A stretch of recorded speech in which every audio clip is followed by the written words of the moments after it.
Good morning, good evening, and good afternoon from wherever you are.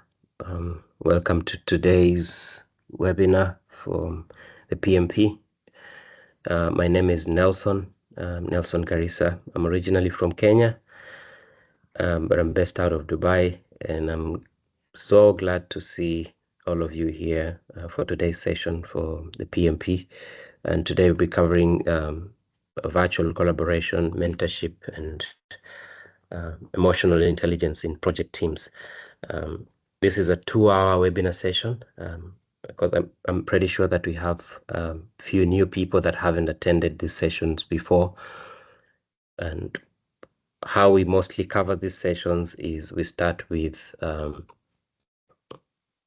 just an overview of the material. This is very high level, and then we will go into questions, a few tests here and there, and then after that we will get into Q&A. We will take any questions that you have. If you need clarity on anything, we'll be able to answer those questions. So we're going to start shortly, but for now I would like us to do some introduction on the chat. Feel free to just post where you're from, your country, and when you're sitting for your PMP exam.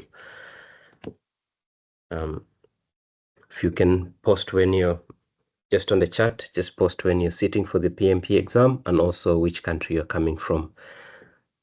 This helps so that you're able to know who in the group actually comes from the same country as you, and you can be able to connect after this even on the WhatsApp group.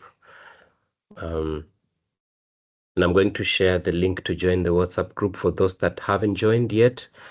You can join and interact with the rest of the candidates there. They post a lot of questions there. They post a lot of helpful material. I've posted that on the chat. Okay. All right. So feel free to keep posting where you're coming from and when you're sitting for the exam. Okay. All right. Rastas, I believe is 27 September, if I'm not wrong. Okay. Okay.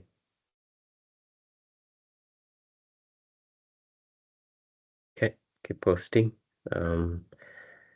Looks like most of the candidates are from Nigeria, Ghana. I see South Africa. I see Namibia as well. Okay, that's pretty good. Okay, keep posting on the chat. Our instructor today is familiar face for sure, Dr. Innocent from Rwanda. We have someone from Chad. Welcome, Patrick, who will be able to take us through this webinar session. You're familiar with how he handles this. Feel free to post any questions in the chat. We will get to those when we have time at the end or when we get a moment. And then at any one point that we are sharing the questions and you'd like to ask a question, you may lift your hand. However, towards the end, I will allow the mics for all of you so that if you would like to ask a question directly, you may do so. But for now, I will like to pass it on to Dr. Innocent to take us through today's webinar session. So thank you very much. Thank you, Nelson. I'm at home. Just I will be showing my video for a few minutes. It is not the first time, but every time you can see this, it has been there on 7th of August, but we are coming back with it due to several reasons. As I have said, always the PMP does have 35 tasks, where in people we are having 14, in processes we are having 17, and in business environments, we are having 4, totaling 35. And these events of just providing the discussion with the students about the PMP exam preparation, we have to cover all of those tasks. And now today it is for this. So my name is Innocent Rusagara.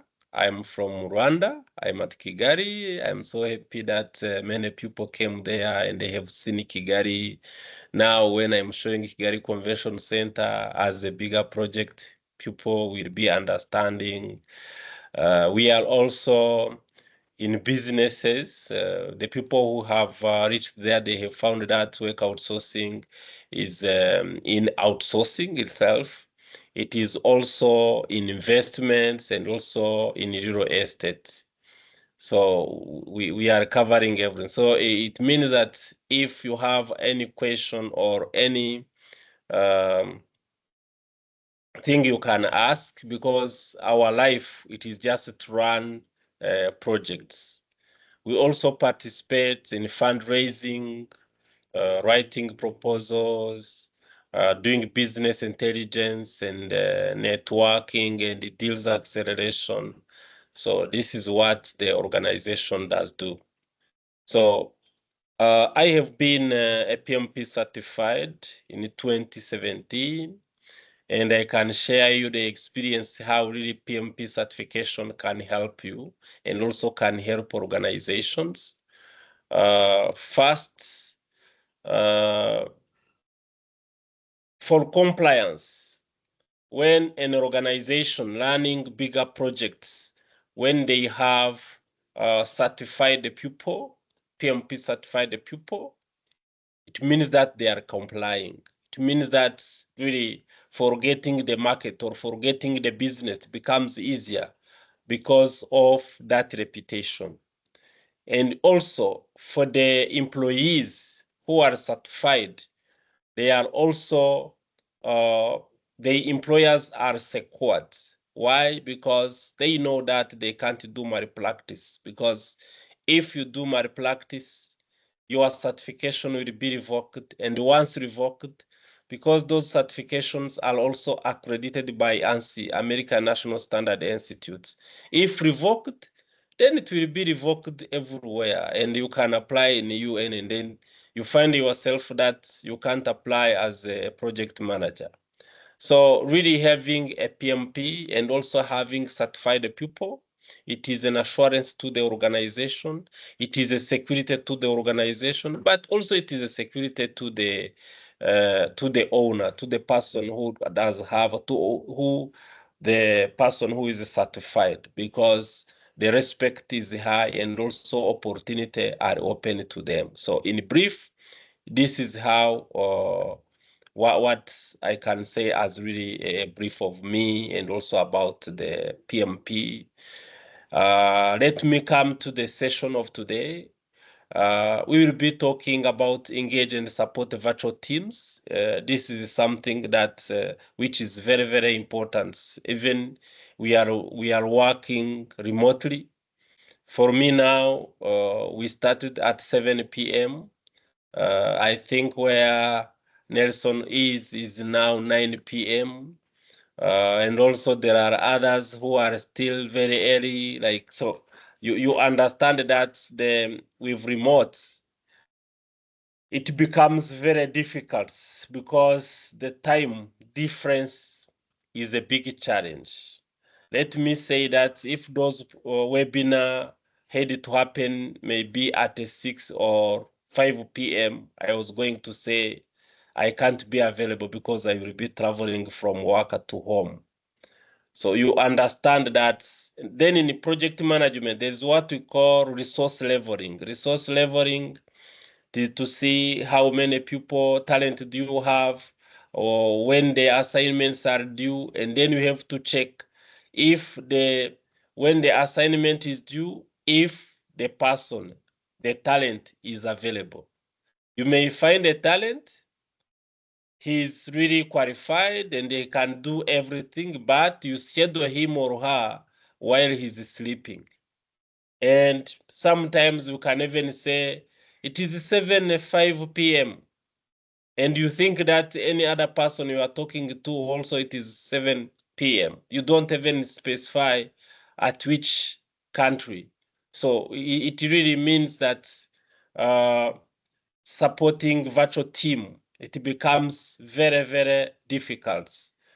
Not only that, we'll also be seeing the culture difference, because if people now they are interacting remotely, maybe they are in their respective countries, and also the culture which is there is different from the culture that you are experiencing in your own country. So really, this is very important in the success of the project, because a project manager must spend 90% of his time just communicating.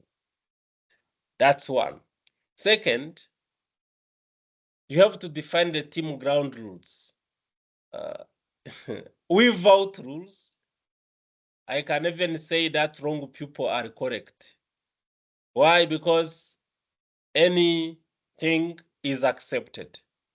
So if anything is accepted now, people most of the time they want a disorder, and now they will take advantage and even take the entire ground, and you find that the people who are misbehaving are the best performing, or are the best taken as role model or anything, because yeah, and when you started to argue, even you fail, because you don't have any base. So that is why really ground rules, it is very important before anything. Without ground rules, everyone is correct, and now it is chaos. You know, there is what we call HR, uh, human factor. The human factor, it means that when you are having people, you have to be ready to confront the human factor. If no ground rules, then it becomes challenging. Now, mental relevant stakeholders, a project, there is no project without stakeholders. Why? Because even from the existence of the project, it is to answer to the stakeholders' needs.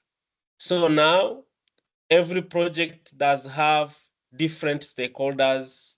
There are those stakeholders who are internal, those are the team members. There are those stakeholders who are external, those are like clients or vendors. There are also those stakeholders who are really very powerful. Those will be like your boss, like the clients, and so on. So you have to mentor all of them. You understand that they are coming from different uh, industries, and also with different backgrounds. So it does mean that really you have to mentor them. You have to make sure that they say, this is a nice project. They have really to, you have to make sure so that they endorse your thing. So they can't endorse without really coaching. So even internally, it will start from your team members. So, and when a project have started, those stages, 5 stages. You start with forming, then you come with the storming, then after storming you go to norming, then after norming you go to performing, and then after performing you go to adjourning. So if really you don't take your stakeholders very seriously, you remain in storming. And if you are in the storming, you understand that you can't reach anywhere. So first of all, to identify stakeholders, know who are who, and what's really what are their interests, what really do you want them to be, So this is really something very important. You have to spend much of the time just mentoring your people. So we can say that a project manager is always coaching from day one till the last day of the project. So coaching through what? Through actions and through communication. So then this trigger the team performance. But while talking about team performance, you have to be uh, emotionally intelligent. You have to be emotionally intelligent. You have to know what to say and what to not say, and how really to adjust, how to be flexible, how to tolerate, and also how really to use the the environments as a tool to help you to be successful. So emotional intelligence is really key, is very key. People say is that power skills, really having those soft skills, it is even better than anything. Why? You can have engineers, highly qualified people, but maybe arrogance. Everyone arrogance, arrogance. So you have just like 100 people, but they can't talk among themselves. Everyone is considering himself as really a super expert. So to manage them or to make them productive, you should be really having an advanced emotional intelligence to know where really to tap so that really someone feel that he's or she's involved. So those four task from 11 up to 14, those are really very, very important. And I can say that for the exam point of view, those are the things where the questions will be turning around and around. But remember, ground rules. When someone comes, you can even start, I'm sorry, our policy says this. Even before just opposing an idea of someone, if the idea is really outside the ground rules, better to not even attack the idea. You start with the ground rules. And then when you start with the ground rules, everyone follows, no one is offended, and everyone will understand you because those ground rules have been uh, established by the organization, and you have been instrumental in making sure that those ground rules are there. So that's really the introduction that I can do for the program. Let me see. So now, what will be the ground rule of here? So it means that uh, I will give you the time to ask questions at the end of the presentation, just to avoid repetition of some of things, and also to avoid that you ask questions which are related to something that will be coming in the next chapters. Then we'll be having some practices so that you do some exercises. For me, when I prepare them, I focus on keywords, the keywords which are really very important for the exam. And also, I have to make sure that everyone knows that in the exam, they put what we call distractor. So every question that we provide, we give the explanation by saying maybe the distractor was these keywords. And sometimes they can even put just like double negations just to trick you.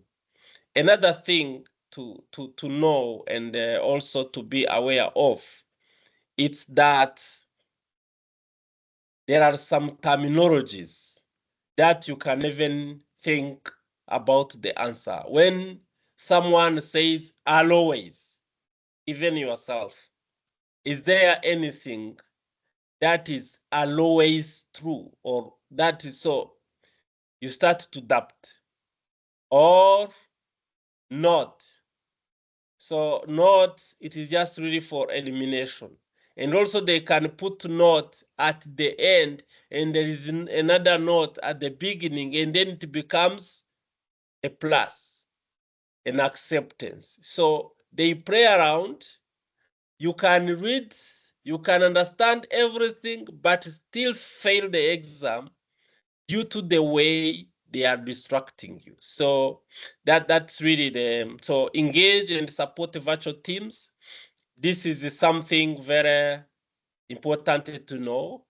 I'm very sure people who have been at Kigali Convention Center, now they know here, they have been here, and we are very, very thankful to the PMI that have really accepted that the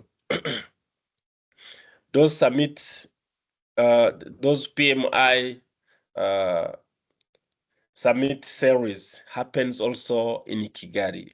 This is a type of project that was very complex, as you have seen, and it is a case study to show you that you, as a project manager, you must have advanced soft skills, because people who will be working on a bigger project like this one,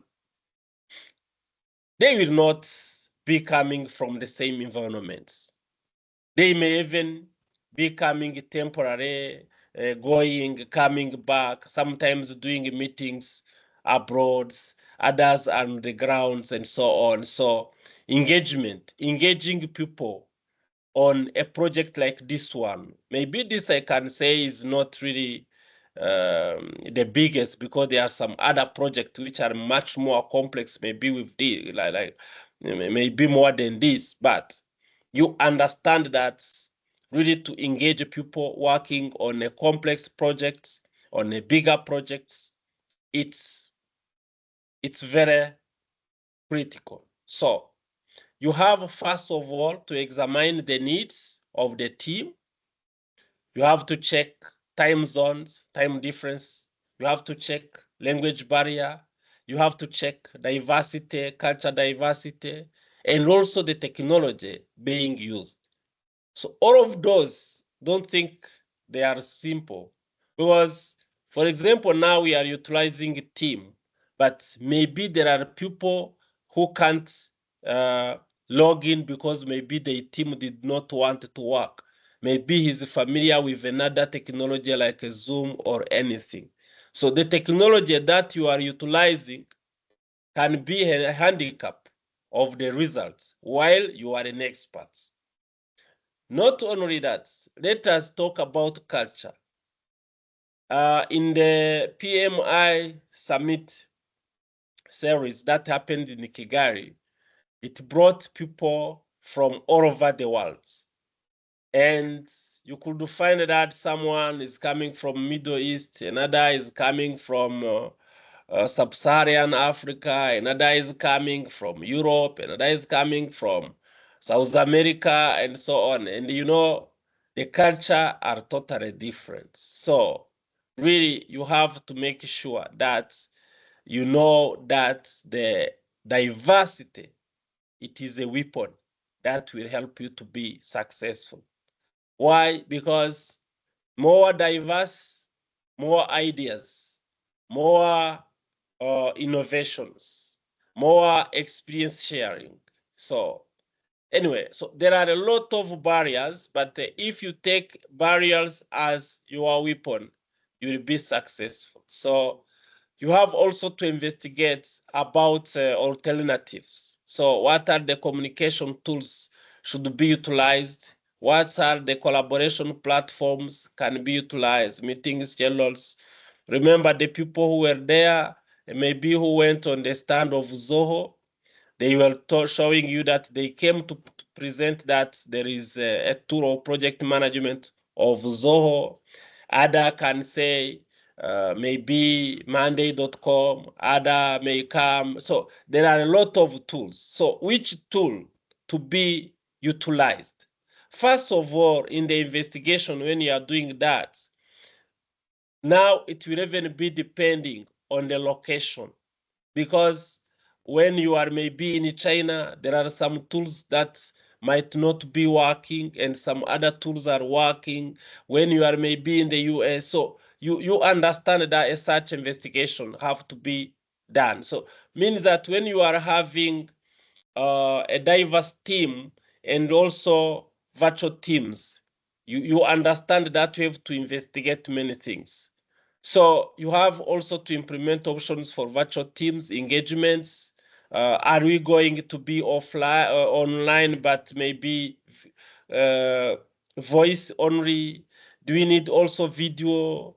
So there are many things that you have to implement, and everything will be depending on the resources of the project. Why? Because you may say, let us use also video, then you are having more than 1,000 people joining, and then you don't have any good internet, and then immediately you fail. So, and you have to be, as a project manager, continuous improvements, it is something very important. So you have to always evaluate effectiveness of virtual or teams engagement strategies, as well as the tools being utilized, the technology being utilized. Is it really the best? Can we change? And so on. So you have, and then you adjust as necessary to improve performance and really collaboration. So really engaging and supporting virtual team, it's not something just simple. It's really something very important to know. And most of the projects, they failed not because they are very complex, but because the project manager did not do due diligence on how to engage the virtual teams. Not only even the virtual teams, but also the the team, even on the ground teams. So engagement, communication, and also to know the wording that you are going to utilize, because you should be utilizing a universal wording to avoid, so that really you consider everyone, you consider every culture, you consider everything. So now let us do exercises. Let us give you a short break. Let me maybe stop here.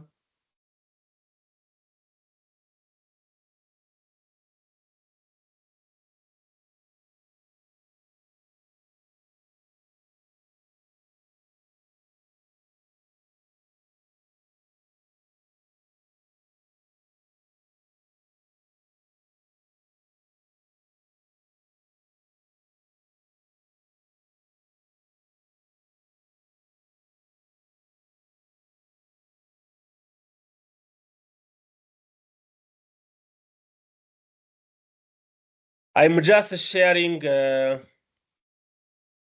link. Oh, wow, wow, wow. I can see now we are having a big number. That's really wonderful.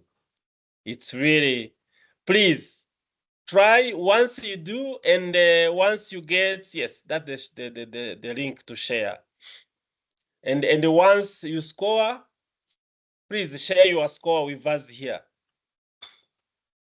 It's a type of just like taking a pause, and also a type of assessing yourself.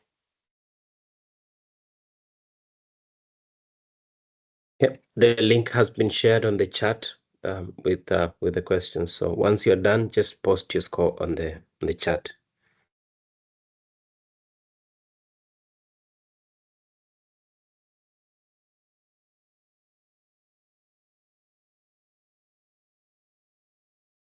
So now today, we are going to share the experience on how you can even sit for the exam and pass it just in 3 weeks. More we have many people, when we share the information, they share with friends.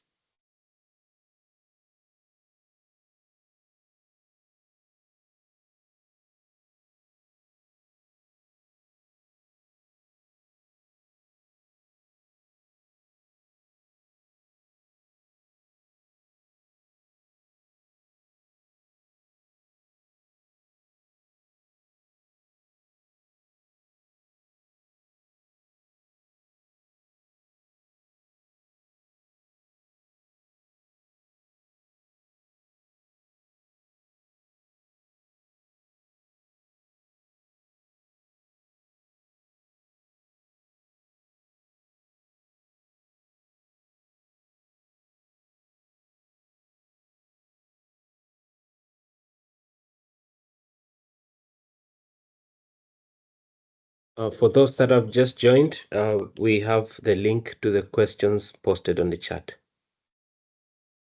Once you're done doing the questions and you have your results, please post on the chat as well.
Dr. Innocent, I'm seeing in the Yes, chat, someone is saying the questions are very simple, so there's a challenge for you. no, it's that's very fine. So you understand when you are learning, you don't. Anyway, we'll be having different questions, and sometimes when we are talking about virtual teams, you will understand that after really understanding the technology that has to be utilized, about the time that has to be, so you can't invent another question which is coming on a virtual team. So when you know it, you can pass it. But everyone will not get maximum. You can even find someone getting like 1. So it's a good challenge. Eh?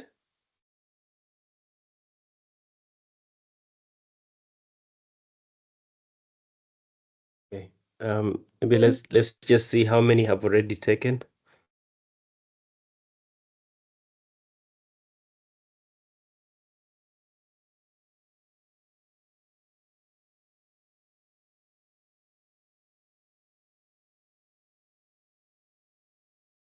Yes.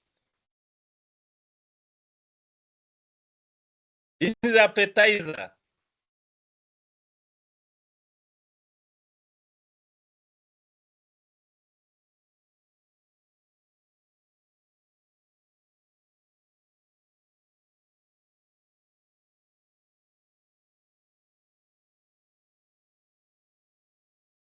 Okay, so we have, you are right, we have a few that have 3 out of 5 and 4 out of 5 as well, but majority are 5 out of 5.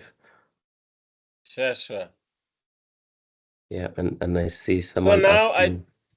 Yeah, no, it's okay. No, it's fine. We have 3 out of 5 as the lowest. Yeah, but this also is not low, because 3 over 5 is also good. But anyway, so let us come back. Let me share again.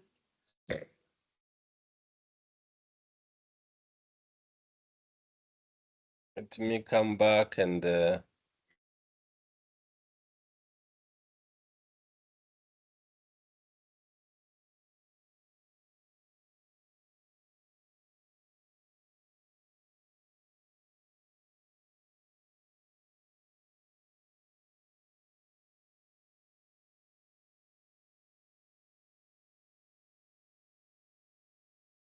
so we have been on engaging remote team, and we have got some few questions, just like around 5. So now let us come on defining team ground rules. The team ground rules, as I have said, it is something very important. Let even me go back into the processes into the knowledge area that we used to have, that we have. You know, with the knowledge area, we start with scope management, then schedule management, cost management, quality management, and then we come to resources management. Then after resources management, we come to communication management. Now, when you do a scope of a project, you do the timing, you estimate the time, you estimate the cost, and you put there quality management plan, how quality will be monitored, and so on. Everything really is fantastic. But once people get in, once the people have been recruited, once we have started really to get the people in the project, now it starts to become a challenge. Before, everyone was excited. But once the people are there, challenges starts to come. So now, ground rules. If you don't have a ground rules, everyone will be correct. So then, if everyone now is correct, who is who? Who is managing who? You will even find that a cleaner may be the manager of the entire organization if there are no ground rules.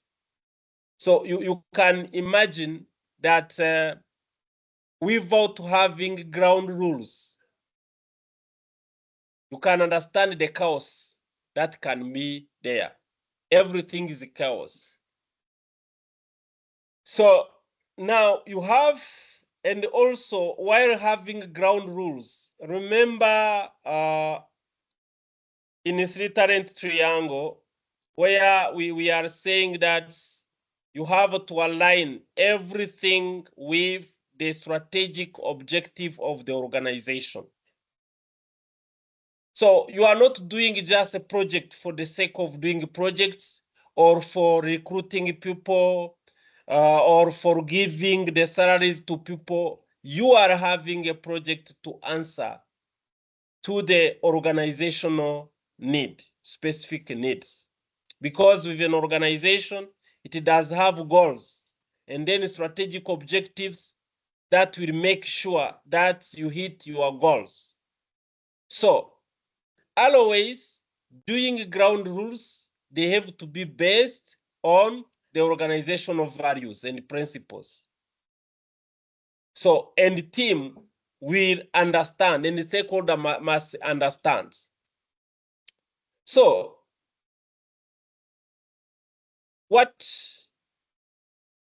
how can you eliminate completely conflicts which are happening? if anyone bring an idea or oppose or whatever, then you ask his points. How is it answering to the organizational strategic objectives? And how also is falling into the organizational policy? So, you know, when someone is being recruited, they give to him or to her an offer letter. So they establish working agreements. First of all, the first one is your offer letter. They tell you specifically what you are going to do. They tell you who are you going to report to, and they tell you the boundaries, so that while working, you follow those norms. When this is very clearly defined, the project success becomes straightforward. So, collaboration really will determine how are you collaborating. It will be determining how the project is going to be successful. Why? Everyone working on a project is bringing a component to the success of the entire project, because you are working on some activities, and if those activities are not yet complete, then the project is not successful. So you shouldn't be saying that me, I'm far, I have done this and this, I'm done. So if you are done and friends are not yet done, and yet the project duration is near to end, you are reaching to the end of the project. So how really can you say that you are done? So collaborate with your team member so that your project becomes successful. Otherwise, your activities being complete while others' activities are not yet complete doesn't really say that the project has been completed successfully. So, and also you have to define the behavioral expectation, just like respect, accountability, punctuality, and so on. So this is just like attitudes. You have to make sure that really it is very clear, and everyone knows where he or she can't surpass, she can't really go beyond. So it is really very important that really your ground rules are very clear, and you should be supporting and reinforcing team norms, and you become a servant leader where really you lead by example, and you monitor adherence to the policies and make adjustment when necessary. So be a servant leader where you are just removing obstacles, you are removing any blocker. So team ground rules, I can say that bigger organization like a PMI, they are very big and highly respected, not really because they are only big, but because the organizational process assets, they are very rich. So they have everything is very defined and is very clear. For example, if you sit for the exam and you fail, you can't, even when you complain, everything is clear. It has been said. If you are not happy, how can you do? How can you proceed? And also the people who are going to be reacting, how they will be reacting to you, how they are going to close the case, and so on. So the biggest assets for an organization, I can say that the organizational process assets is the biggest assets. So team ground rules is very important than anything else. Why? Because without it, experts who you might be, resources who you might have, infrastructure who you might have, they are nonsense. They can't do anything if there are no ground rules. So so now you have to mentor relevant stakeholders. Do you know, you will start with a project with a stakeholder, you will end the project with stakeholders. And the stakeholders, most of the time, they increase while really working on the project. They are the ones who have been identified earlier, but while really working, there are some other new stakeholders who will be coming. A project manager who doesn't really know the stakeholder of his project is not a project manager. Why?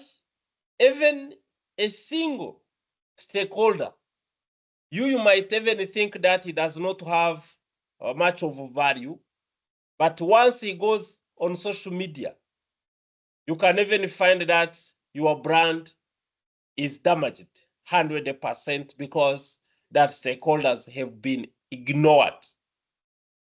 This time, it is no longer a matter of saying that someone is powerful or does have a lot of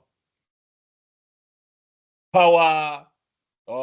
So it's not, because with the internet, now everyone is powerful. So you have to mentor all of the relevant stakeholders, make sure that really they are understanding, they are also supportive. If not, at least keep them at the neutral level. Otherwise, a negative stakeholder can, whoever might be, can kill the entire organization. So now, how do you do? There are what we call stakeholder engagement matrix, where you describe how you are going to engage with the people. But even before that, while identifying stakeholders, you have to know at which every stakeholder that we have identified, that we have registered, there is a level at which that stakeholder is. But there is a level at which you need that stakeholder to be. So now, if the stakeholder is not on the level at which you wanted him to be, you have really to coach him. You have to make sure that he buys in and then he reaches to the level that you wanted. So you have to allocate a time for mentoring and knowledge transfer to key stakeholders. So by integrating just the mentorship into your leadership responsibilities, but without sacrificing project delivery. You are not there just to satisfy people. You are not there just really to make people happy. You are making people happy just to respond to your project's needs.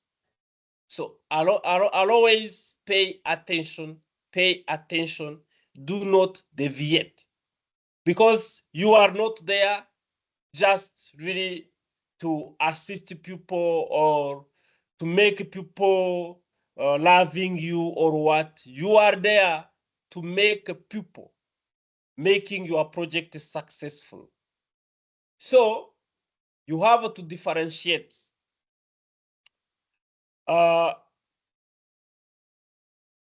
social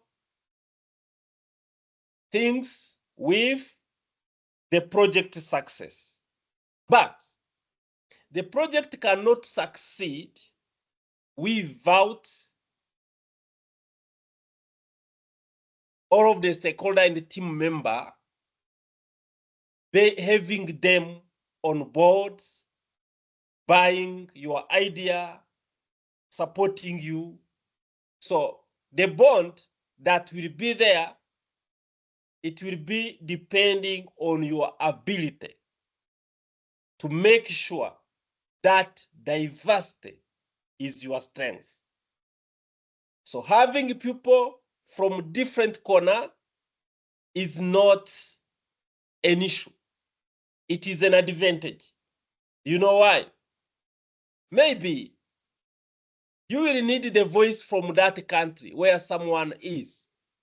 And then if he's with you, immediately things goes on.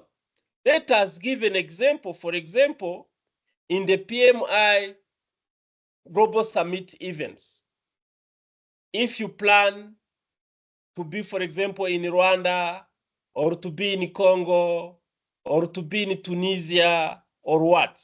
So having people in Tunisia will help you, will help you.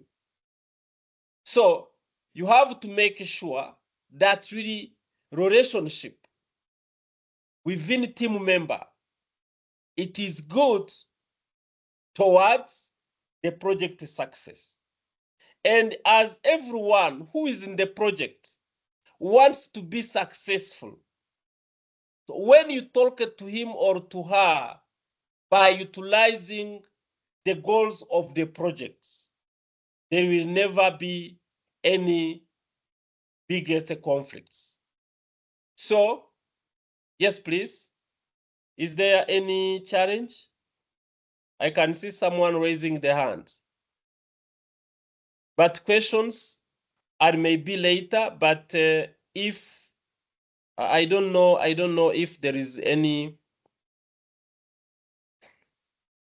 Nelson, can you hear me? Nelson, can you hear me?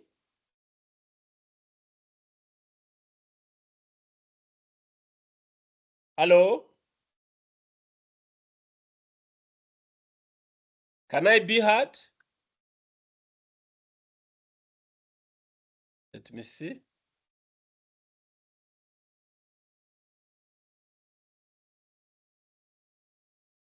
Ah, okay. I can see now. Because when I'm presenting, sometimes I don't see. I was thinking that you can't hear me. Very sorry for that. So, but really sincerely speaking, I accept that mentoring stakeholder is key. Is very key, because if you are not with the people, you will never be successful. That is even the reason why the emotional intelligence now will be coming at the last, but it is important. Remember, we have started with remote team, then we went on the ground rules, then after the ground rules, now we are on the stakeholders, then emotional intelligence will be just the last to show you that it is the mastermind. A person now with a highest emotional intelligent coefficient is better than a person. He might be better. Sorry, I can't say that he's better. Always don't be extreme. He might be better than a person with a highest IQ, intellectual quotient.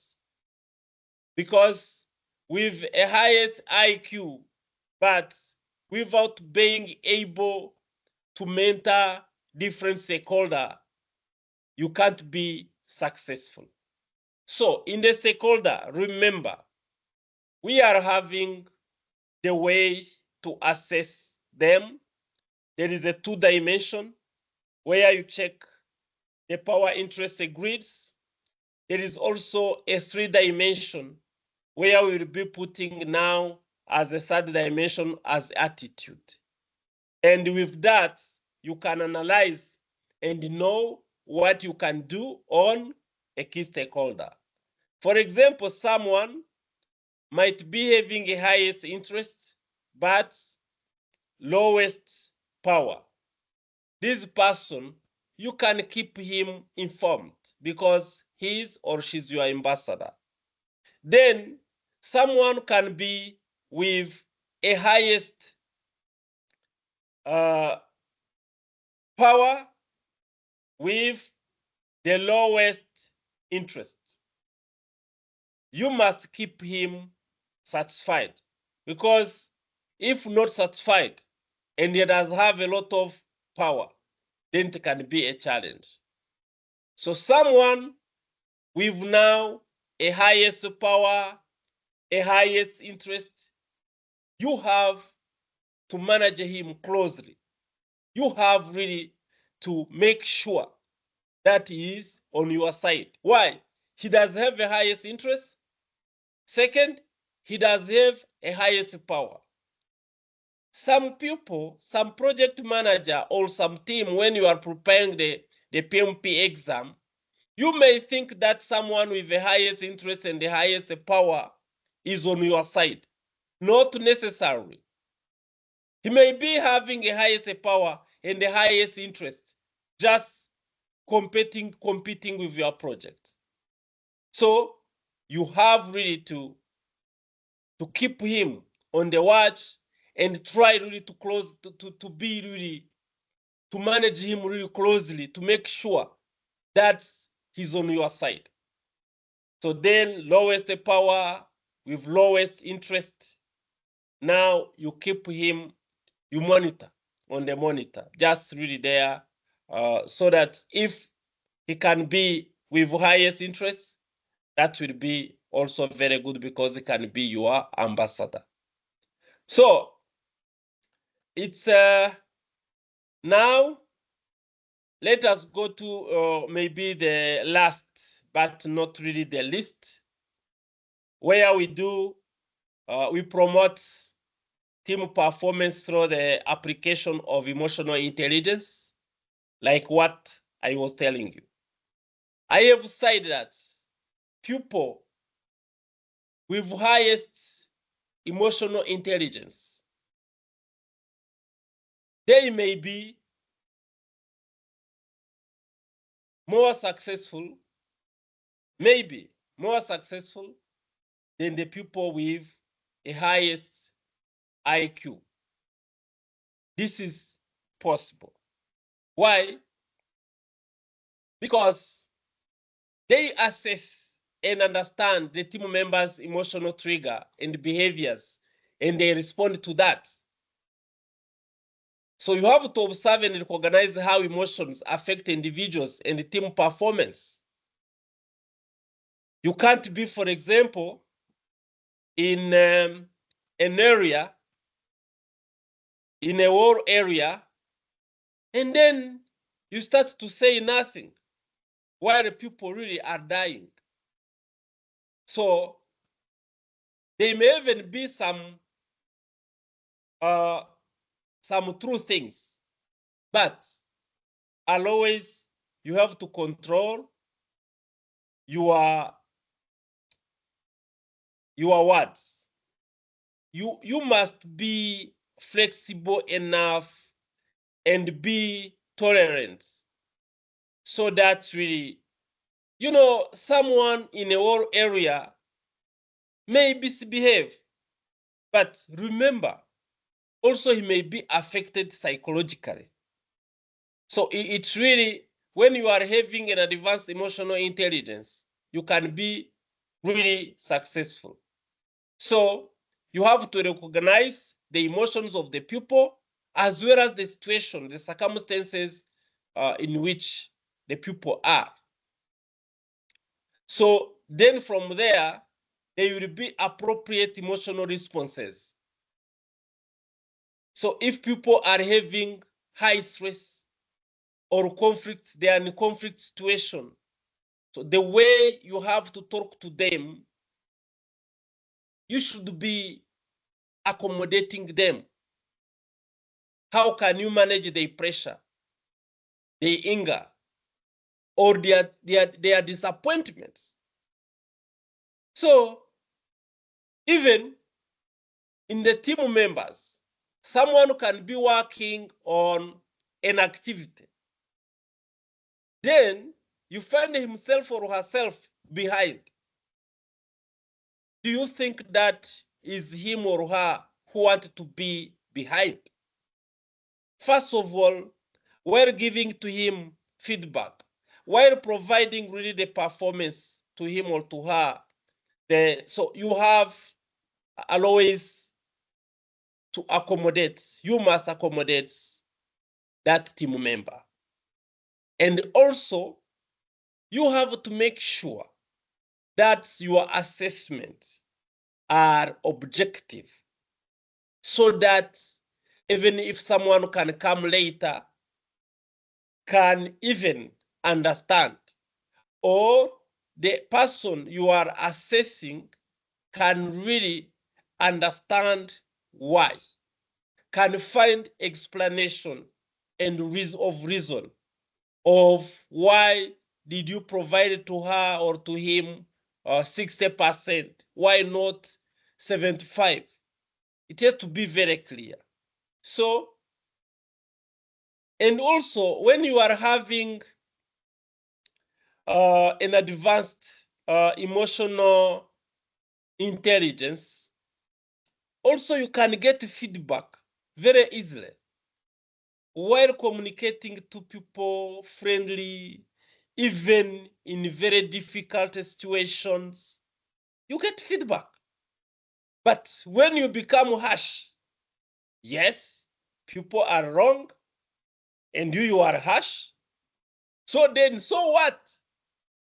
You don't even know why, because people can't tell you why, because you are not being listening to them. You see, for example, this young man in the left, no single person, everyone really can hear, can listen to him, or can give him or her, can give him feedbacks. So really, emotional intelligence is advanced, is more powerful than we understand, than we know. You can see how, for example, social media have taken the control of all over the world. But remember how they have started. Why? The emotional intelligence in social media, remember when the Facebooks were coming, people could chat. Then when also Skype were coming, also you have to kind of call someone and then you speak while he's not around, so on. So it means that really when you go alone, you can be fast, but you can't reach far. When you go together, you can reach far. So emotional intelligence is key and will remain key in the days to come. How? You know, now with the AI, a lot of people may be losing their jobs. You understand that the, the disappointment of team members, if, for example, his father or sister have lost job, now you can understand how disappointed or how he will be having a pressure in your project. So you should be having uh, an advanced emotional intelligence capacity so that you can really put him or her on track. So in brief, let us go back.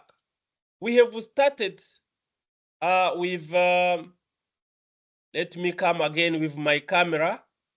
We have started with remote team. Then from remote team, we went to the ground rules. Then after ground rules, then we went to stakeholder engagement. Then we end up with emotional intelligence. All of those, they are components of stakeholder engagement. Because when you are engaging stakeholder, where are they? In which status are in? Which protocol should we utilize? So I believe maybe when I was providing just like some questions, people, there is a person who said they are very simple. Yes, it does not need to be complicated just to teach you how to do. Why? It's people who are failing, for example, the PMP exam, they are not the ones who may even be having less content. You may even find that the people who are having advanced content, who are having the knowledge of the PMP contents, fails. Why? Because to manage the emotions, it becomes very difficult. During the little exam, you can find a question. Then the first question, you find it is very difficult. You find the second, then you find that is very difficult. If you are not emotionally stable, then you will go to the third question just thinking about the first, go to the fourth thinking about the first and second, and you will reach a 200 question just thinking the first question. So are you thinking that you can pass? No. Do you know what? A very complicated question and a very simple question in the PMP exam, they are having almost a similar marks, same marks. So a complicated question, immediately you are okay. You respond to it the way you see. Maybe you flag it and you go.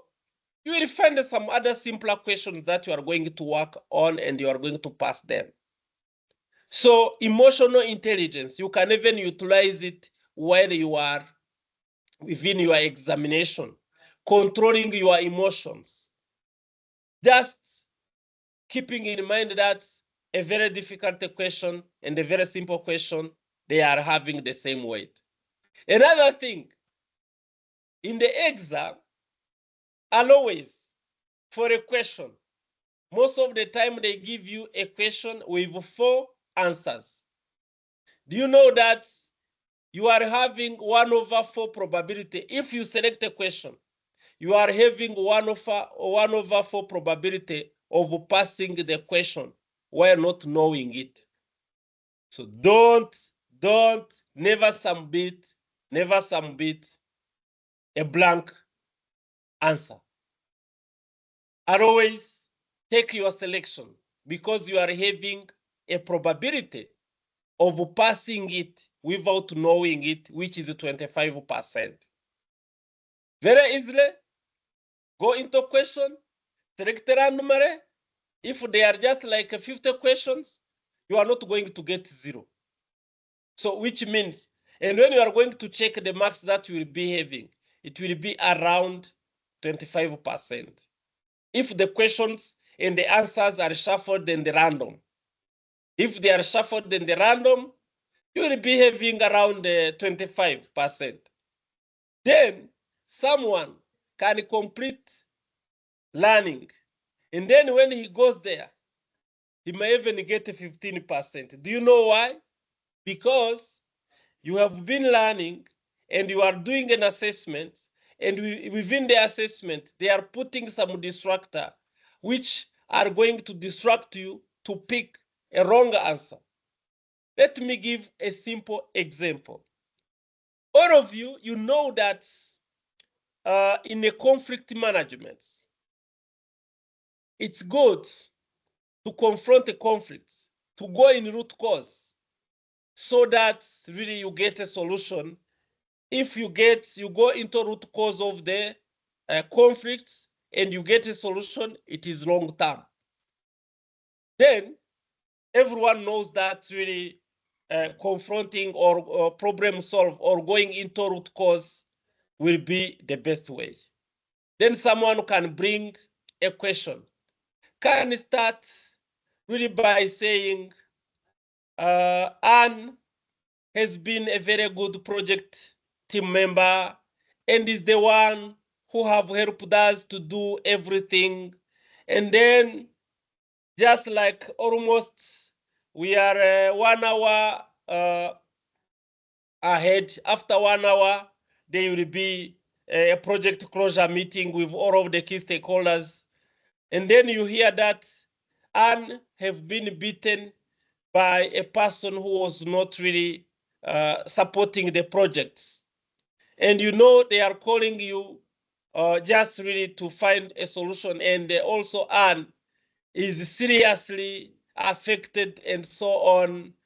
So now, if you go there, you are going to, and then in the answer, they tell you, please go into root cause, go into confront the problem, use problem solve, because this is now, and contributions for the project success, and also you may want to have or for the next projects, please. And then they distract you, they attempt you to select that you have to go into problem solve, and they bring also some other answers. Among them, they put avoid, where while avoiding, you don't even listen to that question and you go on, and you will feel, no, I can't take avoid because she's been instrumental to this project. And then immediately you select problem solve. Automatically you will fail it. Why?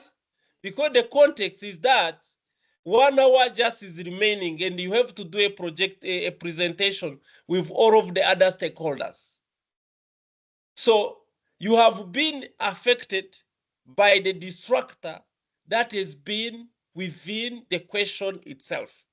So this is how really they try to distract you so that you can miss a question. That is how, for example, someone who was really the best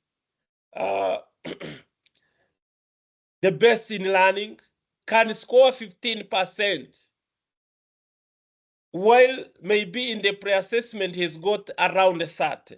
Why? Because after learning, you know the theory, you know the contents, and then you can answer based on those contents.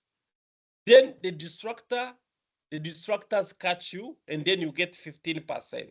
So it is just to tell you that passing this PMP exam does not mean that if you are having 100% the content you are going to pass. No. Also, there are tips that you have to utilize, and also time management so that you can pass.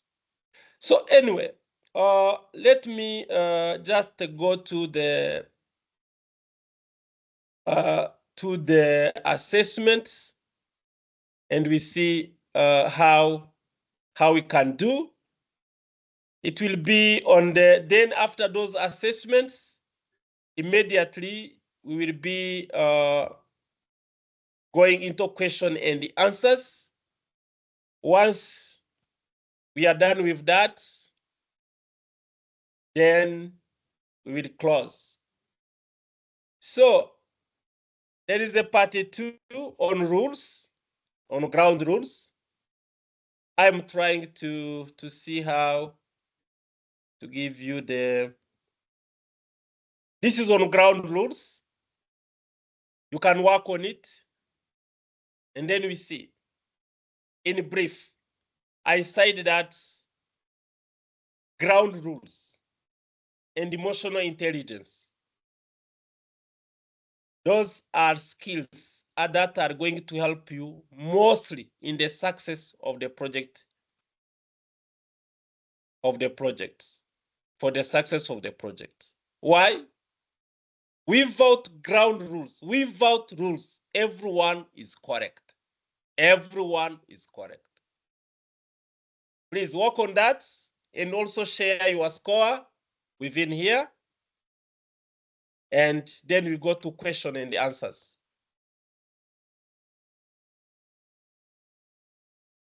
Please, please, your marks here, your score here.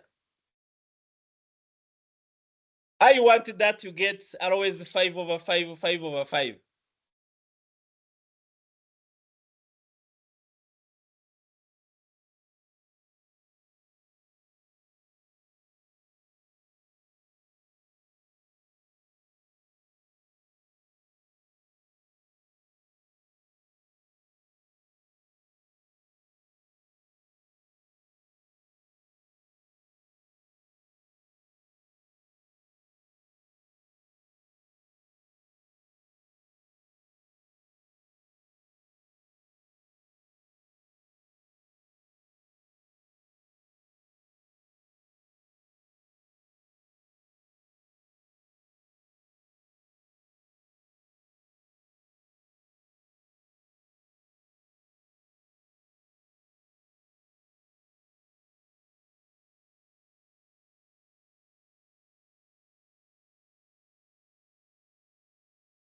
Yes, Rachel, great, great. Congrats.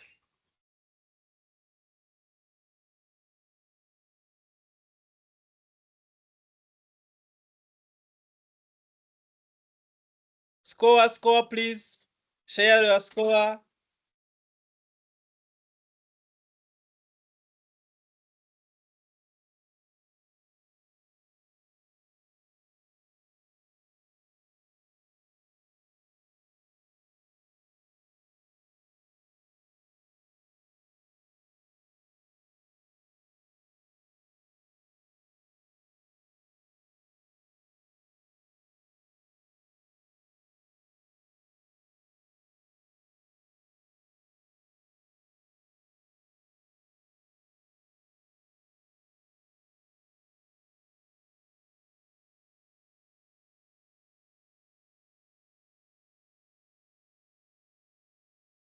Wow, wow.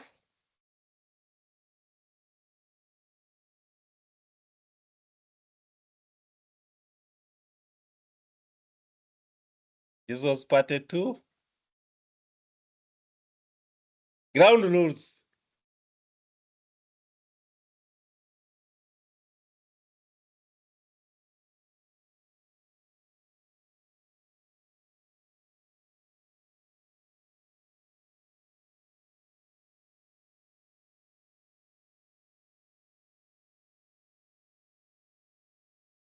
Okay.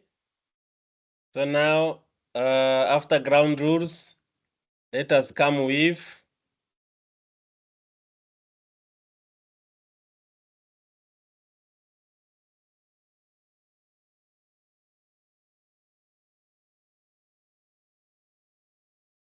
this is now stakeholder. Can still work on them. Those are now on the stakeholder engagement.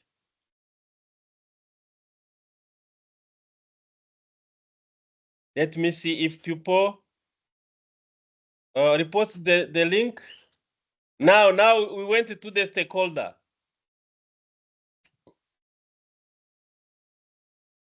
But I will be sharing all of the links. Wow. 4/5 in stakeholder. Ground rules, I see. So once you are done, you go also in the stakeholders.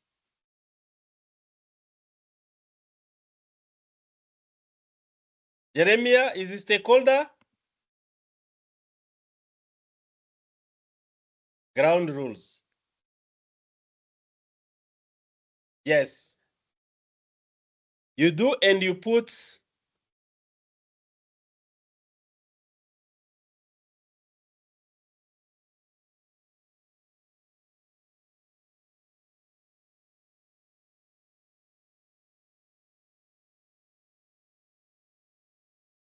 Ground rules. So once you secure 100% in the ground rules, your project are at 60% of becoming successful.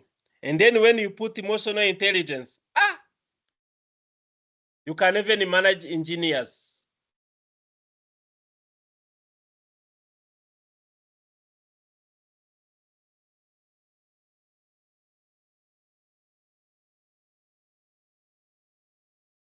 Ground rules, okay? Don't even think that those questions are simple. No, try to do them because you are learning. While learning, we do not use just very complicated examples. We just use questions that can help you to grab the keywords.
Dr. Innocent, looks like the stakeholders one was the easiest.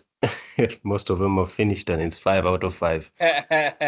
Wait, let me give them also the last one. Let us see in the emotional intelligence.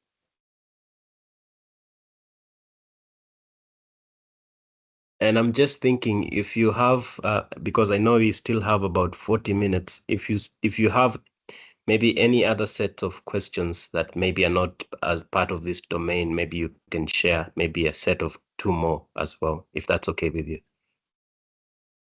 Yes, we'll be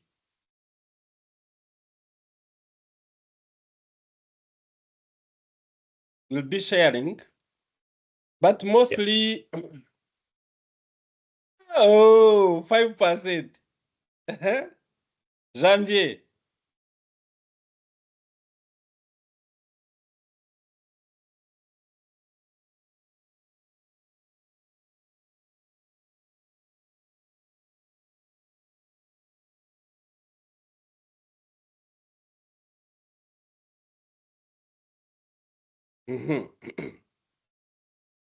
So let me now share the screen and then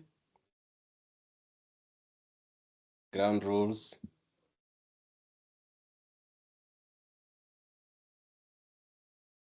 Stakeholder.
So now I want, because I'm seeing that the people are super, let us now try to come here.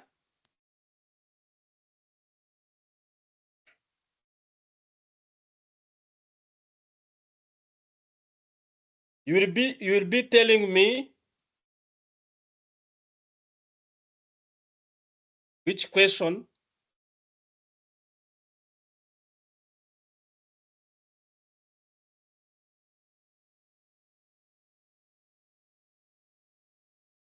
Now come here. You will be telling me maybe the right question is this. We are having now here 15 questions.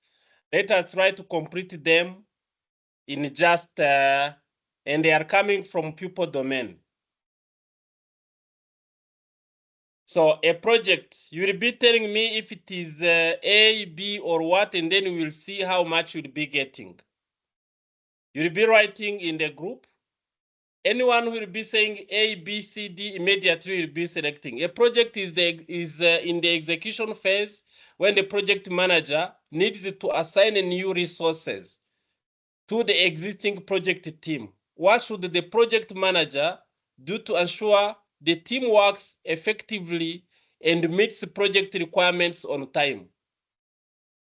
So create accessible library services, monitor project team cohesiveness, conduct a brainstorming session, integrate skills development activities. So what do you take?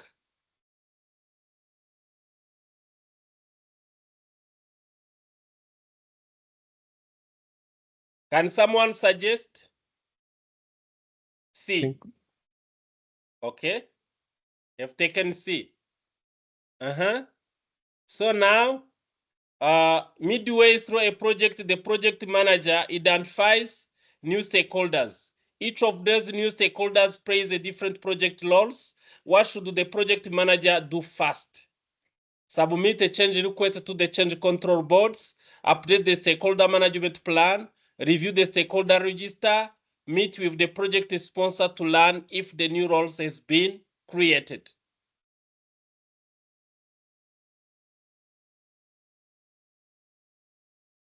Let me see.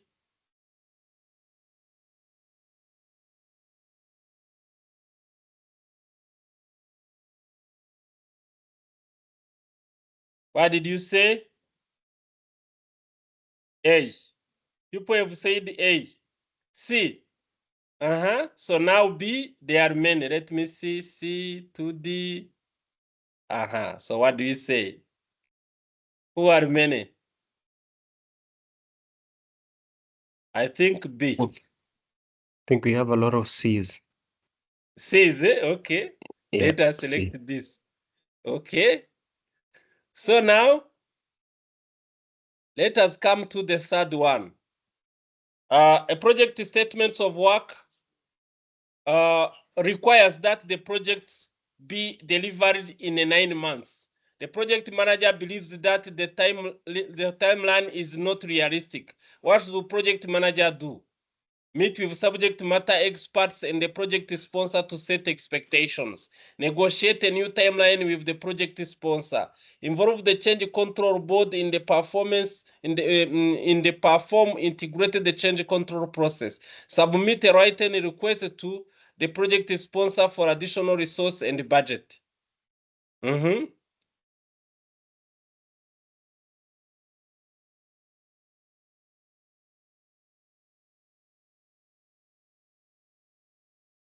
Mm-hmm. You are taking A. Okay. A, B, more A's. We go to the next. Now they tell you days before the sixth and the final sprints of a software development project, the project manager presents the project's deliverables to the stakeholders. During the presentation, a recently added stakeholder states that the deliverable will fail to meet market expectation. What should the project manager do to address the situation? Meet with the project sponsor and the new stakeholder to discuss how they will resolve this issue, implement the change management plan to revise the project scope to meet the new stakeholders' expectation, meet with the new stakeholders to review the project scope and project plan, conduct a task prioritization meeting with the new stakeholders and the project development team.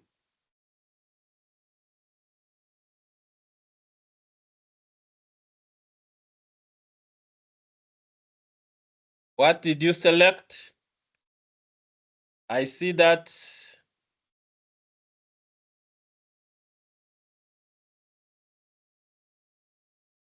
B. B. So I can see now B is beating. Eh? C? No, B. Ah, now many C. Okay. Let us go. So the next was now an organization in designing and launching a key product. The stakeholders are all companies executives and wanted to ensure that the product launch will be a success. What should the project manager do to ensure project success? Ensure that all of the stakeholders attend the daily stand up so that they can adjust the project as needed. Communicate the critical nature of this project to the team and escalate any issue to the sponsor. Implement a detailed communication management plan so that the stakeholders are kept informed of the project status. Work to identify and align performance indicators with the deliverables. Let me see, where are you?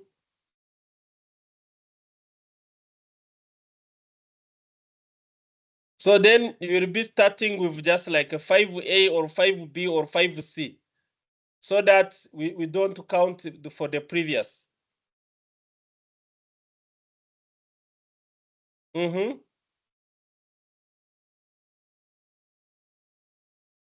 5C. Okay, we go. So now another comes. The owner of a consulting company initiates a project to expand the number of services to the company provides. The company has the number of services to the company provider. The company has a competitive advantage, outstanding expertise, and an excellent reputation. The executive team wants to evaluate and ranks criteria such as uncertainty and valuation regarding the addition of these new services. Which techniques should the project manager use to help the company make this evaluation? Risk assessment matrix.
Dr. Innocent will join shortly. Very sorry. I was disconnected. No worries. Yeah, sure. So well on 6.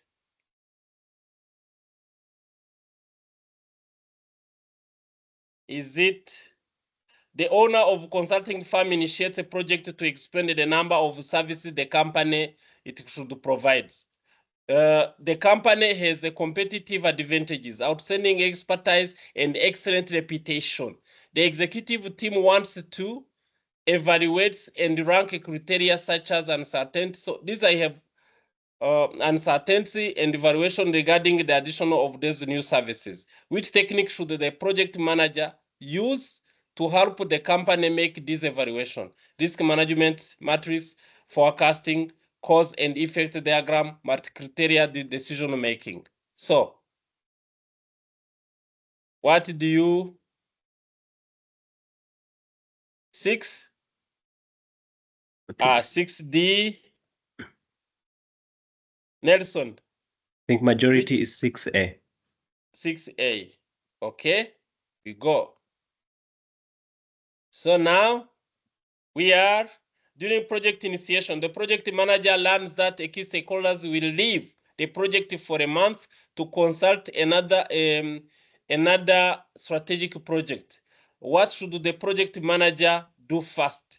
Ask the functional manager to provide the replacements where the stakeholders is unavailable, update the issue log and notify the other stakeholders, update the risk management plan to include the impacts of the stakeholders' absence, interview the stakeholder to gather relevant information and expert judgments.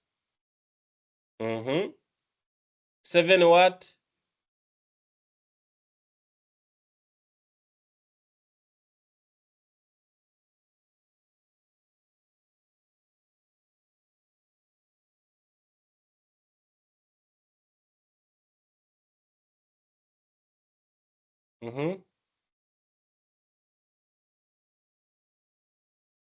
Seven. Nelson, which is 7? B? It's a mix. It's a mix of several. C, C. Yeah, maybe you can go with C. Yes. So I'm trying to rush so that we have a time of just seeing the answers and also questions. So now, now a project is currently in the release planning stage, and some team members are arguing about which task needs to be completed first, resulting in the development team becoming frustrated and losing interest in the project. What should the project manager do? Apply a smooth, accommodate conflict resolution methods, apply a compromise, reconcile conflict resolution method, apply a force direct conflict resolution methods, apply a withdraw avoid conflict resolution methods.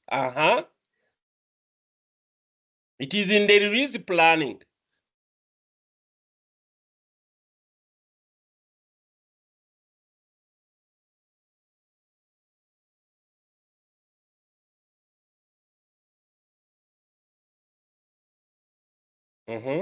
Eight what?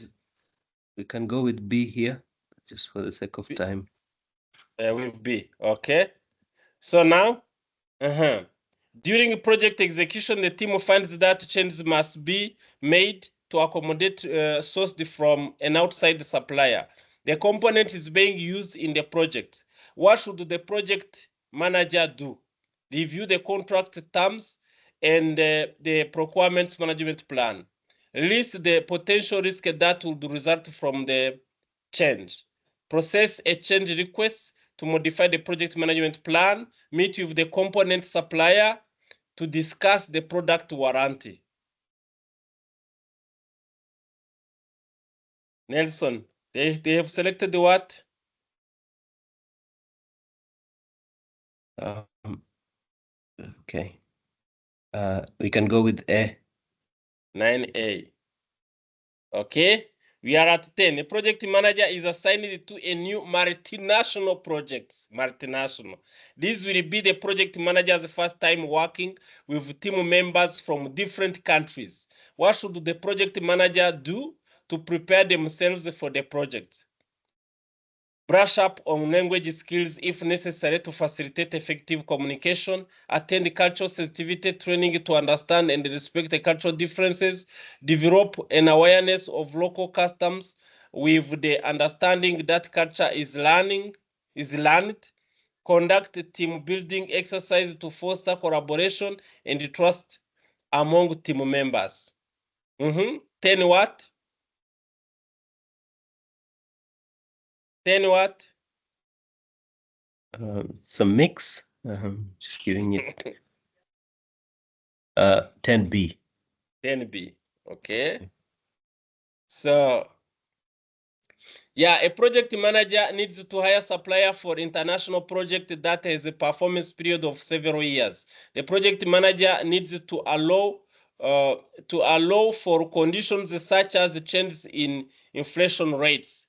What type of contract should the project manager use? Cost plus fixed fee, cost plus incentive fee, fixed price with economic pricing, price adjustment, time and material. If they had utilized abbreviation here, I should have been happy. Unfortunately. So, 11A is 11 what?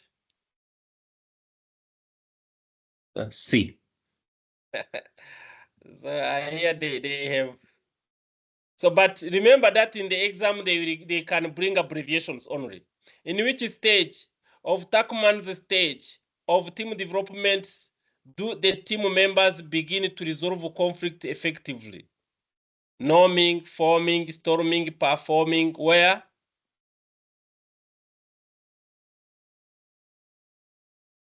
12A,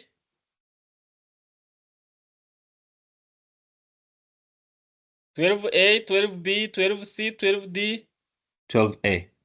12A. Okay.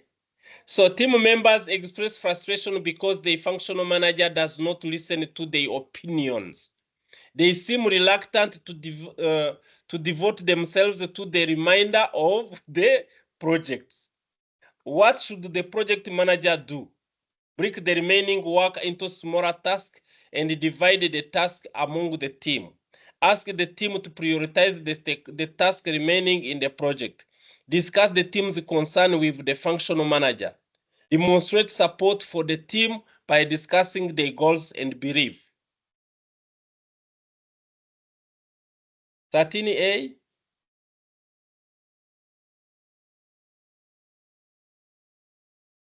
13D. 13D. Okay. So now, during a project execution phase, two stakeholders complain that they receive insufficient information on the project status. The stakeholders have been included in the regular status meeting, and status reports are being shared with them. Why should the project manager meet with these stakeholders? To determine what information they are lacking and develop an understanding of their communication needs. Send the stakeholders copies of the emails previously sent to prove that they are included in the project's communication plan. To gather data on the issue in order to update the issue log. To develop a better working relationship with the stakeholders in order to prioritize and rank the requirements. 14A, 14B, 14C, 14D, 14A. 14A. Okay. So now we are almost there. So a project manager has been assigned to a new project. The client has mentioned that the project's inception is based on the idea and assumptions but forwarded by the business partner. What should the project manager do to ensure that they have a clear understanding of the project objectives? Meet with the client to discuss the project's initial ideas and assumptions and seek clarification on their vision. Meet with the stakeholders, include the client's business partners, to gather input and define project objectives. Conduct in-depth interview with the client's business partners to uncover the expectations and objectives. Initiate the project and develop a comprehensive project plan based on available information and assumption. 15 what? 15A, 15B, B. Let's go B. with B. Yeah. Okay. So now, upon submission, you will not be able to change your answer. Are you ready to submit?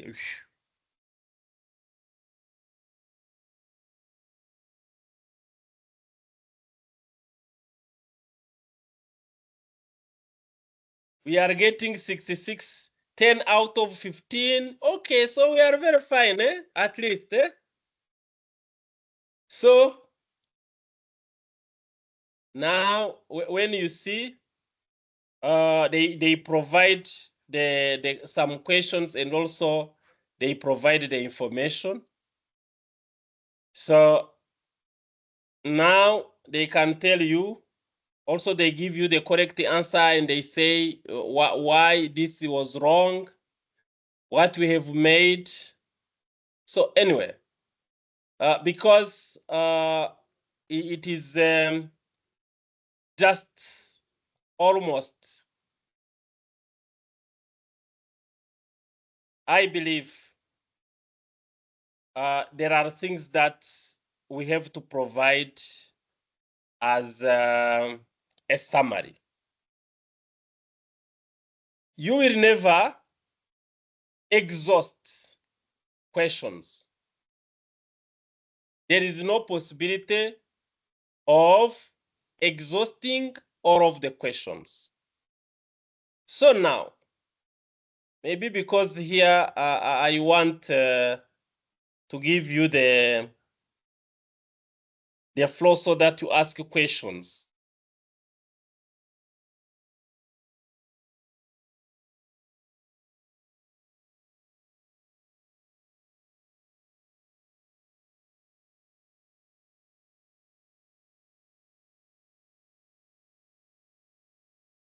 Are there any questions? I'm going to just enable the microphones so that you can feel free to just raise your hand and ask a question directly.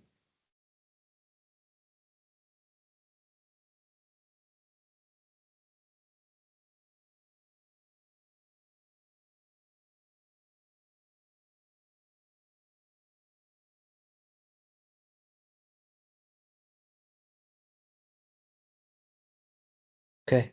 Elvis, you can go ahead.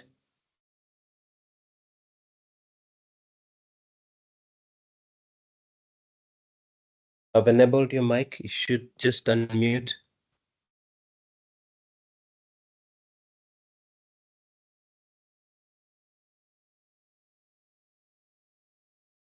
Right. Any other person would like to ask a question?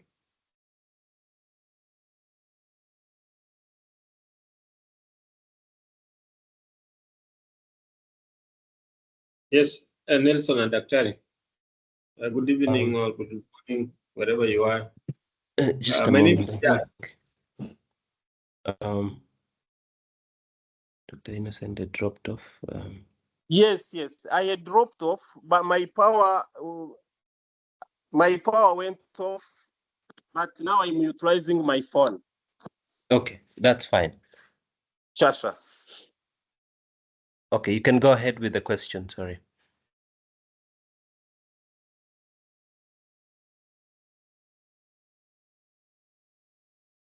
If you're speaking, you're on mute. Someone who was asking a question.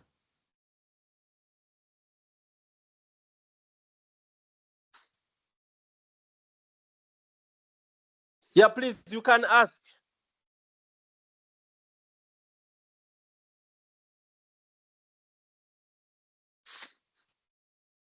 Yep.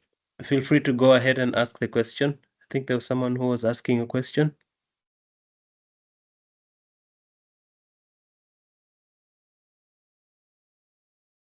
Maybe because I'm no longer sharing the screen, maybe the question he was going to ask was about the questions that were there. Before the power goes, the message I wanted to provide to all of the students is this one. If you are having the PMI study hall, the PMP study hall, now at the beginning, while doing the practice, try to take specifically questions from maybe predictive, maybe agile, maybe or adaptive, or maybe hybrid. We are having predictive, which is traditional or waterfall. We are having hybrid, which is utilizing traditional as well as agile, and we are having agile. When you do such questions, you will immediately understand the keywords which are key, for example, in agile.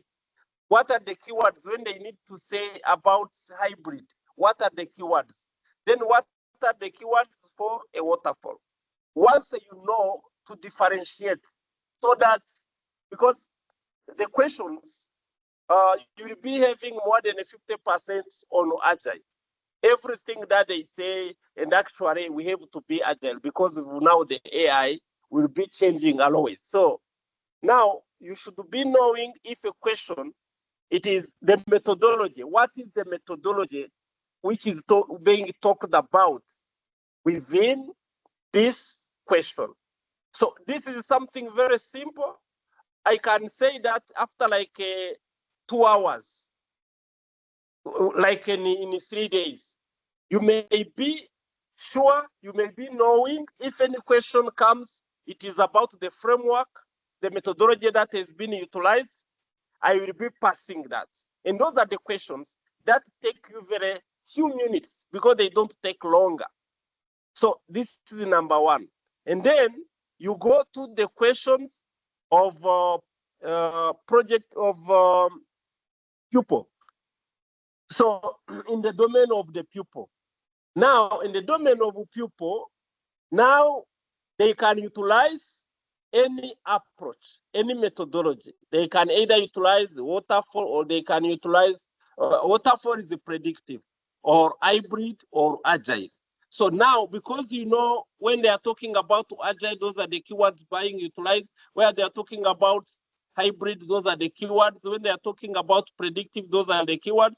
And then immediately you are going to understand the questions in the pupil. Why? Sometimes you may know the concept in the pupil, but you are not mastering the methodology. Now they will be bringing keywords related to the content and another keyword related to the methodology. And then immediately you can do. So then after that, so that like in 2 weeks, there is a possibility of completing that. Then after completing, you take what we call ECO, PMP examination content. The ECO, then the ECO is having 35 tasks. I told you that in the pupil, we are having 14. In the processes, we are having 17. And in the business environments, we are having 4. For example, what I have presented, it was in a pupil, and we have started from task 11 up to task 14. And then other tasks from 1 up to 10, also you can cover them. And when also you come here in the PMP, in the PMI sub-Saharan events, just to help you, the PMP exam preparation in those events which are coming every week, every Tuesday and Thursday. They will be covering all of the 35 tasks. So really, there is a possibility of nailing the PMP in 3 weeks. Also remember, when you start, you should be having a momentum. And when you stop, when you come back maybe after 1 week or 2 weeks, it looks like you are starting afresh. So there is a possibility that you can take a leave and then immediately prepare the exam and do it. But the last but not the least, there are only 2 outcomes when you go in the exam. Either you pass or you fail. So now, why are you waiting just for months just for scheduling your exam? Schedule it. If you don't pass, it is a lesson learned. And how much is the exam? Just 500 USD. For project managers, this is the money that you can get. You can even take an advance on salary. Otherwise, because otherwise delaying by fearing to fail, you are now planning to fail at the end of your eligibility, when you don't have any more a second or third attempts. So this is what I can say. I apologize that the power went and I couldn't continue. And anyway, I am so disturbed a bit, but today I have seen just around 150 came. So if among those 150 were here, I am telling you, if like a 60 schedule the exam, they are 50% of them are going to pass. 3 weeks preparation and pass the exam. So now you can ask questions.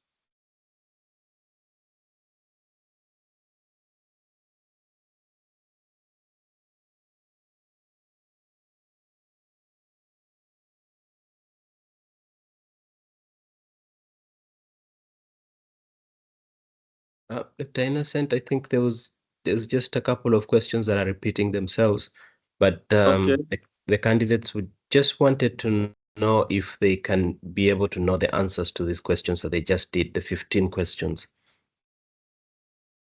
Yes, for those 15 questions, maybe when will be because those are also in our learning management system, which are just like a protected. Yes. So I don't think so. I don't think so. Okay. I do understand. But Mm. yeah, for the rest of the questions that were shared prior to that, the link, we will be able to share the links with everyone after that. But if you'd like to have a conversation with Dr. Innocent and agree on a way that you can be able to get access to this, I believe you can reach out to him directly and discuss on how you can be onboarded on the learning management system that he has. Just so another thing. Anyway, if we should have someone who have experienced something, maybe asking a question about really preparation of the exam, we can give him hints. Yes, I see who is.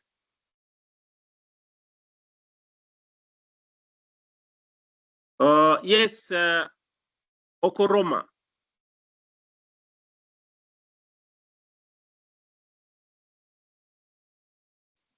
Okoroma, yes, Hello, please. good evening. Good evening. Can you hear me? Yes, we can hear you. Thank you. All right. Thank you so much, Doc, for this beautiful section. My question is about the preparation for the exam. I know that there are PMI study halls, and it has some prep questions. There are some expensive ones, and there is a cheap platform there that is under chat, that's linked to chat GPT, GTP. So I don't know if one goes through the chat GPT 175 questions, would that be enough to prepare for the exam? Now it will not be enough. Let me give you a briefing of how you can utilize that one of chat GPT and you become successful. First of all, you take the echo. Do you know the exam content? You print it and you are having your page with it. And then you go in the PMI Infinity, that one of chat of AI. Then you check the task one. Then you can even ask, what are the complications in this pupil task one? Then you put even the title. The AI can give you really the information, really the advanced information. Then, so it means that for utilizing the AI, the PMI Infinity, which is the AI of PMI, use it to help you to understand the eco content. When I say eco, in the people we are having 14 tasks. In a process we are having 17. In a business environment we are having 4, totaling 35 ecos. So this is how you can utilize the PMI Infinity to help you understand all of those ecos, and then you can sit for the exam if you don't have any other tool that can help you.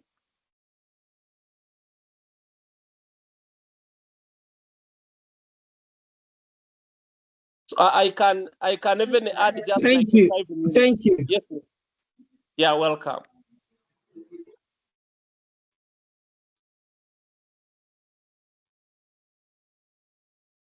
So no one else?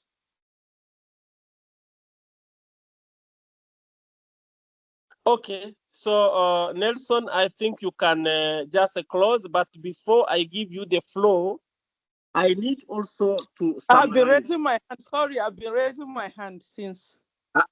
Oh, okay. Please. I'm so sorry.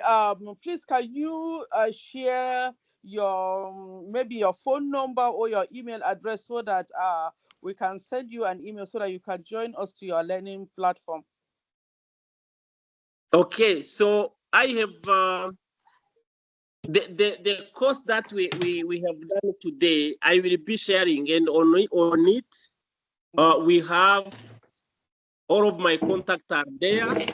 But let me also share here. Here. I've shared your number on the chat as well. Yeah, sure. So now I was just like summarizing. Remember, we have started with remote team. Now you can see how managing remote team is very complicated, even based on our case. So you as a project manager, you have to be ready for anything. For example, before starting this course, I have taken my phone, I have put data in my phone, and I have charged it at 100%. So that if anything goes wrong, then immediately I can use my phone. It was just like really planning for risk. That is even why it didn't disturb me a lot. Then we have said about ground rules.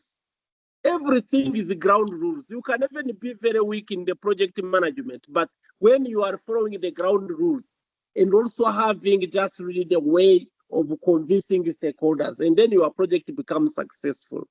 Then stakeholders, remember, the exam will start by talking a stakeholder till the last question. In every question, you will be finding the keyword stakeholder. So you have to understand and read any information regarding stakeholder, and it is very simple. The first one, it is just the 2-dimension power interest grid, and then a 3-dimension, and then whatever. So then also stakeholder engagement matrix, where we have what we call RASI. So now those are the stakeholders. Then after emotional intelligence, the way you can really capture the emotions of your pupil, the more you are going to be successful in your project. So even in the examination, they will be checking you. So you can, if you become just like, if you are stubborn, knowing any content, any whatever, you can fail. Then schedule your exam very quickly. Fail or pass it, but still, if you fail, you learn. And maybe after 3 weeks, immediately you can pass it. So don't take longer, and don't consider that for retaking exam, it is just 195 USD when you are taking, if you are a member, which is a very small amount. So it means that really, I'm telling you, when you don't schedule, when you take much time without scheduling, you are planning for failing. So I'm so sorry, my voice also has broken up. But Nelson, thank you very much. And I want at least 60 people in this group have applied for the exam so that they can sit for it. All right. Thank you so much, Dr. Innocent. This was very insightful, and the questions as well were very helpful. Thank you so much to all the candidates even for showing up. We will share the recording for this session, and the links for all the questions that we've done today are on the WhatsApp group. I have shared the WhatsApp link to join the WhatsApp group on the chat, and Dr. Innocent's number here on the chat as well. If you need to discuss with him on how you can be onboarded on the platform that he just shared, please have a conversation with him directly, and he'll be able to let you know how you can get on that. The other option is to also get study hall, the PMP study hall, like Dr. Innocent has said.